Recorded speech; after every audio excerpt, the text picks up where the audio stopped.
There is a battle going on in some of the rural areas in Oregon.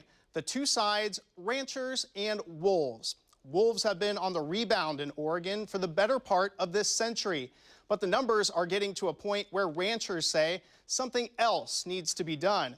Wolf activists are saying the same thing after crimes against wolves are also on the rise. They'll be here tonight and they may not come back for 30 nights. You never know with the way that they hit you. On the frozen landscape in Wallowa County, rancher Raleigh Bigsby says there's one threat that is constant: wolves that can attack his cattle. It's just a matter of having a human presence daily.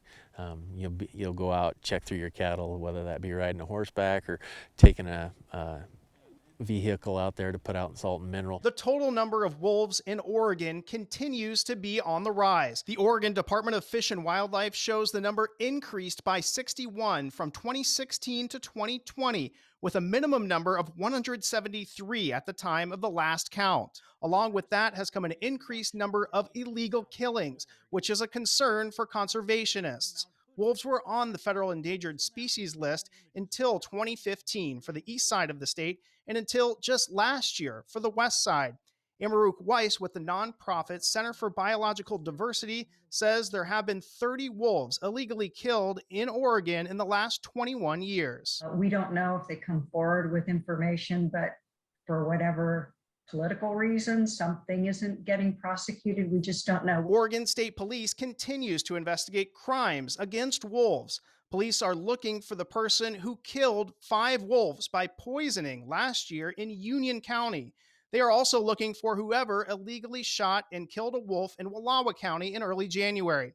Weiss says a special prosecutor for wildlife crimes could help solve them. So there's a lot of wildlife killings going on that do need to be investigated, and having a special prosecutor's office would allow for resources and staff and funding specifically for that. Bigsby has seen firsthand the effect of wolf attacks on his way of making a living. He says they once attacked one of his calves, leaving it with an injured leg. He worked to bring the calf back to health until one day it was in a field where ponds were the only water source. Well, being three-legged and not able to move, he'd gotten into the pond to get a drink in the mud and couldn't get out. He says this experience was one of the hardest on him after helping the calf survive and recover from the wolf attack. He says he would like ODFW to better manage wolves in the state. They belong to the state of Oregon, and the state of Oregon has an agency in charge to manage those things. And they're not being proactive in managing the wolf numbers. There are conditions under which the state allows ranchers to kill a wolf if it attacks their livestock.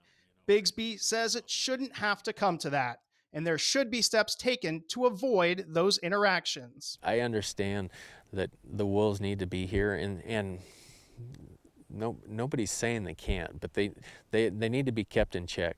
I did also speak with ODFW about its current plan for wolves. It says it does believe poaching is a problem and encourages anyone who knows anything about these cases to turn in tips.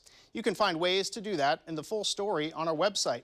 It also acknowledges that wolf interactions can cause major losses for livestock owners. It says they will use lethal control if there is a certain number of livestock killings in an area where non-lethal measures have been in place but weren't working.